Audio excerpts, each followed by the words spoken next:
So just pay attention to the screen, and we'll have the link if you have questions. We have, I got the phone here, so I'll see your questions if you have them. So basically what I learned from Google, the 2018 conference. Basically, paid ads are going to dominate page number one, but you already knew that. They're basically saying all ads right now, when you search, paid is going to take priority. But it's a lot different now, because then when you see the paid ads, it's not just the links anymore. It's the photos, it's the videos, it's the shopping links, it's the shopping portals. So you may want to think about that when you're doing your current SEO. And we also learned that how people search changed, and how they're searching completely kills the SEO you did for the last few years. Google now wants to be helpful, valuable, trustworthy, transparent, and they want to give you meaningful assistance by giving you frictionless, personal, and helpful results. That means that they're going to deliver results that they feel best match your intent. Now, if you search for a product, they're going to bring you the image, the shopping links, images and videos, videos of reviews, maps, one-click navigation to the store locations, which, by the way, are open now or near me, and the sites with the best prices. Now, searches to eat, that's going to bring you maps, local business results, and a one-click navigation to places that are open now or near me. And I'm going to talk about that a little later. So just remember those terms, open now and near me.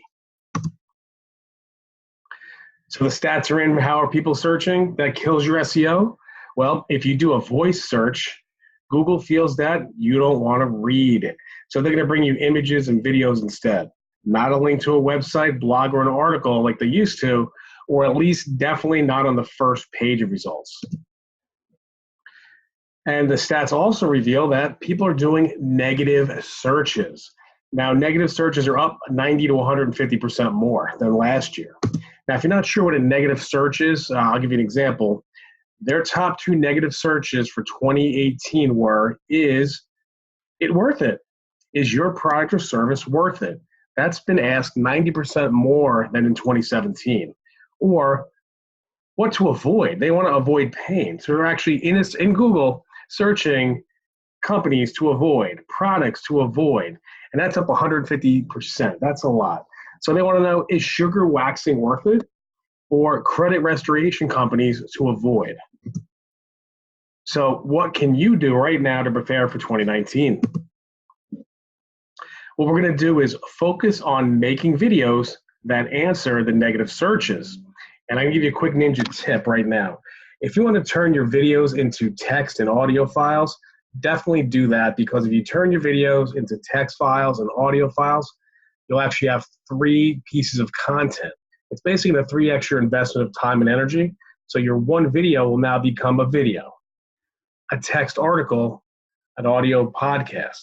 So that's how you do that. And again, same piece of information, you just have it 3 different ways. We've also learned that if you have a product, like a physical product in the store on Amazon or on your own website, you want to do a Google Shopping paid results along with your SEO.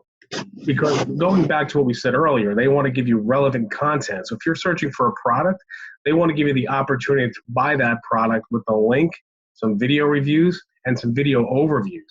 So they're going to recommend that you have at some point with your product an unboxing video, video reviews, video overviews with links to the products that you created.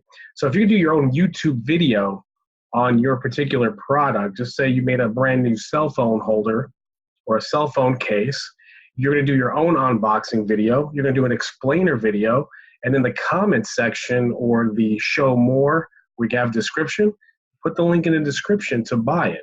That'll give you an extra hit for a front page spot. Now, we have some action steps. So if you're concerned, don't worry, there's some ways to get out of this. I'm going to help you prepare by number 1, you have to absolutely non-negotiable, you have to set up and update your Google business listing. And that includes your current hours of operation. Now, if you skip this step, You're going to miss out on front page spots. You're going to miss out coming up on near me searches and open now searches. Now, near me is a new phenomenon. It's happened in the last 3 years, really big. People don't want to put a location in, and with the GPS satellites and the location finders and the IP address with the Wi-Fi, they pretty much know where you are. So all you have to actually do is hit near me. So if you're in that zip code where they are, you're going to pop up automatically, no SEO needed. But you need to have your Google set up so it shows up with the proper zip code. Now, the open now, if you don't have your business hours of operation, you are not going to come up. So if you are a restaurant and you happen to be a 24-hour diner, you might want to put that you're open 24 hours a day. So when someone searches places to eat open now, you're going to come up. But if you happen to be open without hours of operation, you may or may not come up on the search, especially if you're an after-hours entertainment, such as a bar or club, some kind of family entertainment center. You're basically giving your competitors your income because they can't, because you can't cash in on the things to do tonight search. And that's actually up 110%. So basically 110% more searches on people taking the voice and saying things to do tonight. They're asking Google, they're asking Siri, they're asking the phone, things to do tonight. So if you start making videos and you start putting things to do tonight on your Google business page, it's going to help you a lot. Your next action step is going to, next action step. Before we tell you the action step, we're talking about paid ads again. Paid ads will always dominate the first page. But there's an authority answer box, AKA what people also ask. Try to get that spot. Now, you can get that spot if you have a current website. You did the old school SEO with making articles keyword rich. What you're going to do is rewrite one whole page, minimum 6,000 words, and that'll help you on the people also ask box, which is this box here. So I just put in, what is keto diet? And I have the top 4 or 5 websites that have what a keto diet is. But going back with Google wanting to be helpful, they're giving me pictures so I can see what keto diet actually is and what it stands for, and I have words. And if I scroll down some more, I'll have some videos. So again, if you want to try to use your old SEO and your content that's text and articles, just rewrite them so there's 6,000 words or better, and try to get the authority box here because that's always going to pop up. And your next step, you absolutely, positively have to update your YouTube channel. And if you don't have one, you better make one because you need a YouTube channel because that's where all the videos are going to be stored. That's what Google searches for first because they own YouTube. So a Google search is going to search the regular YouTube first, then it's going to search the general internet. But before it does any of that, it's always going to hit the paid ads. So again, paid ads are something you want to think about, either YouTube ads or the pay-per-click ads. Now, you want to make sure that you have your own blog on your website. If you have your own blog, it's going to allow you to add your own content. So you can put your own text articles, your own video, your own audios, and your own podcast right on your own website without fear of a third party shutting you down.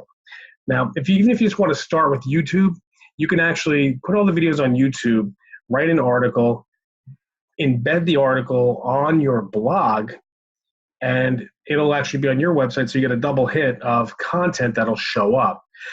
Now, with the blog, if you're not familiar with what blog is, it basically stands for, weblog, and a weblog is basically a mini website.